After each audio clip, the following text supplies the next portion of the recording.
주님께서 여러분과 함께 루카가 전한 거룩한 복음입니다. 주님 영광 받으소서.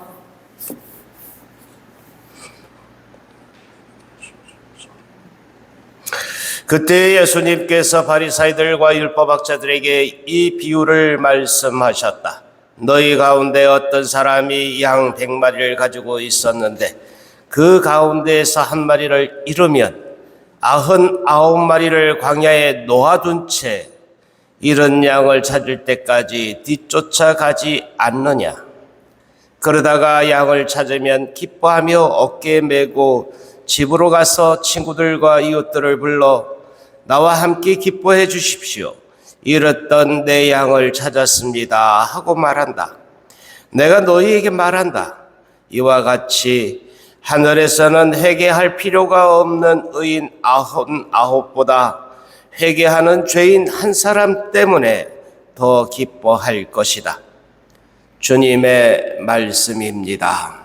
그리스도님 찬양합니다. 오늘은 예수 성심 대축일이죠? 네. 마음이 어디 있어요? 에? 마음이 어디 있냐고? 에? 마음이 없어요? 근데 대답을 안 해. 마음이 어디 있냐고? 딴 데가 있구나. 마음이 어디 있어요?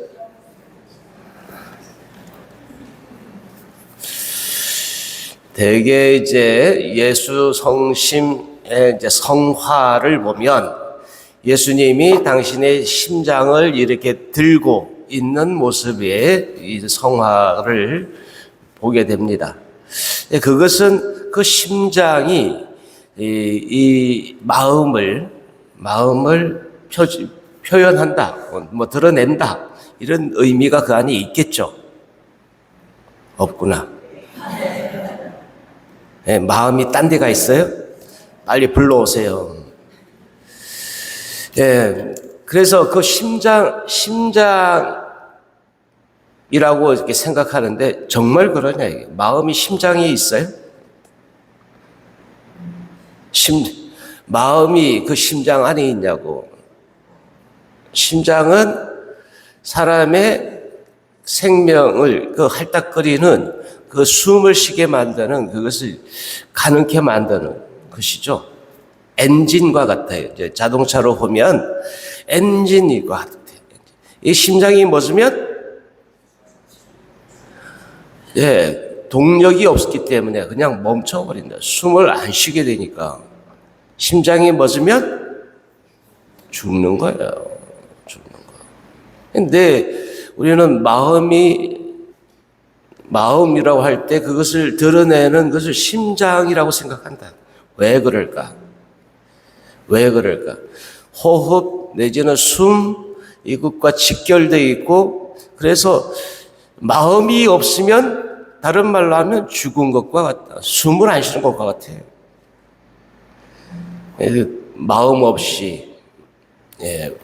마음 없이 하는 것은 생명 없이 하는 것과 같다. 그러니까 마음과 함께 해야 돼요. 겉으로만 하는 게 아니고 마음과 함께 하는 거.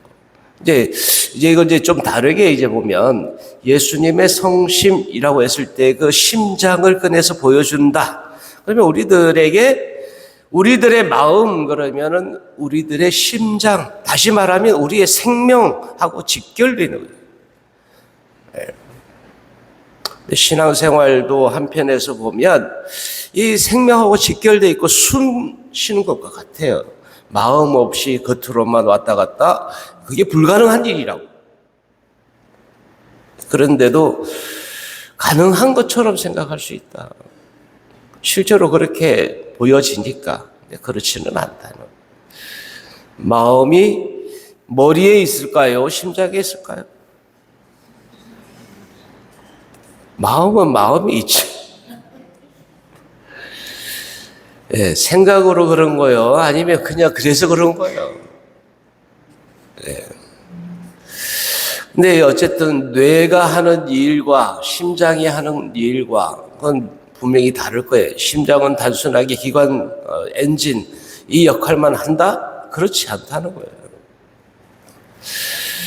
우리가 이제 심장을 이제 라틴어로 꼬르라고 한다고 그랬죠. 꼬르.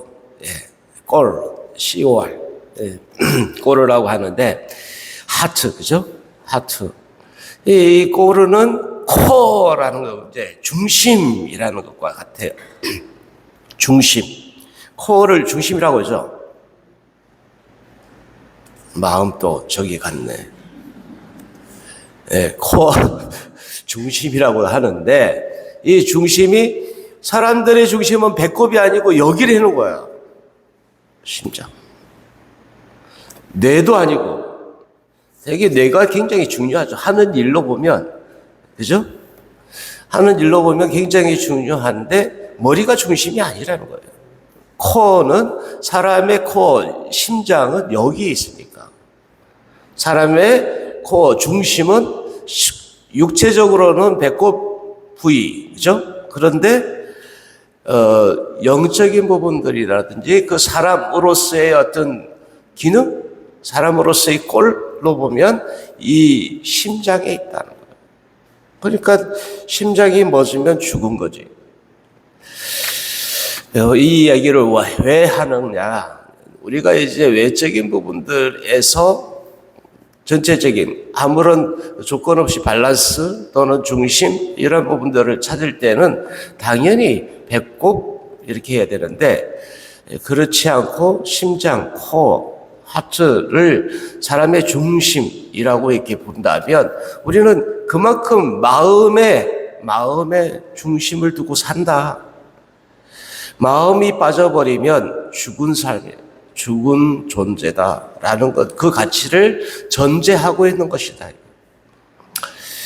자, 그런데 오늘 착한 목자에 대한 이 얘기를 하면서 오늘 복음은 잃어버린 양 한 마리 때문에 99마리를 그냥 놓아둔 채 그 한 마리를 쫓아가는 그 목자의 모습을 이야기합니다. 과연 이것이 타당하고 또 합리적인가? 99마리는 어쩌라고? 어쩌야 돼요? 목자가 함께 있지 않고 99마리를 놓아두고 그 한 마리 길 잃은 양 한 마리를 쫓아가지고 그 아이를 데리러 막 떠난다 그러면 99마리는 방치하느냐? 그 마음을 특별히 왜 이 성심 대축일에 우리는 복음으로 듣느냐? 부모들은 아픈 손가락에 더 마음이 가죠?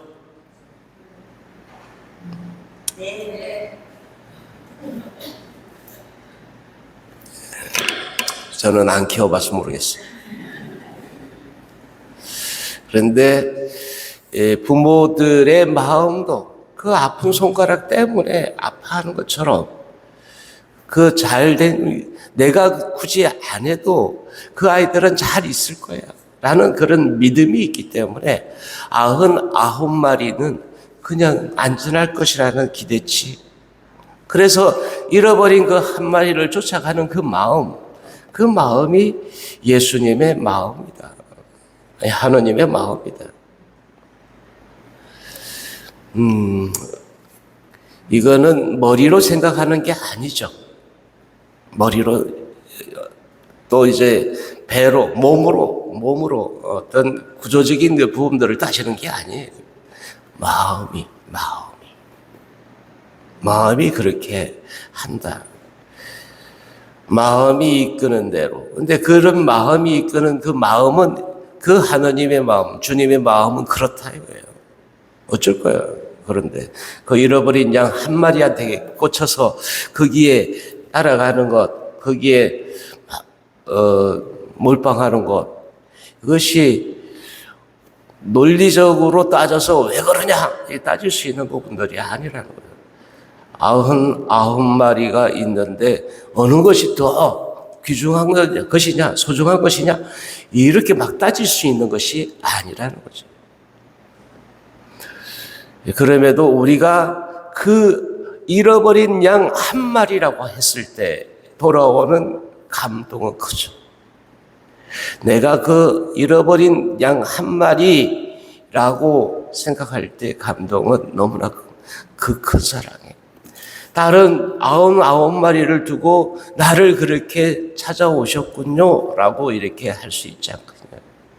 이게 하느님의 마음이다. 주님의 마음이다. 또 우리들 부모들이 아픈 손가락을 향해 하는 마음, 사랑은 그런 것이 아닙니다. 잘 되는 사람 좋아할 수 있죠. 굉장히 부유한 사람 좋아할 수 있죠.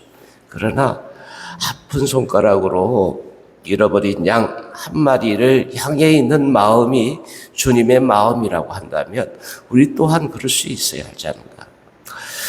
오늘 혹시나 우리 공동체 내에 이제 이러한 또 우리 가족 안에 이렇게 아픈 손가락으로 있는 그 누군가가 떠오른다면 그를 위해서도 함께 기도하는 날이 되었으면 좋겠습니다. 아멘.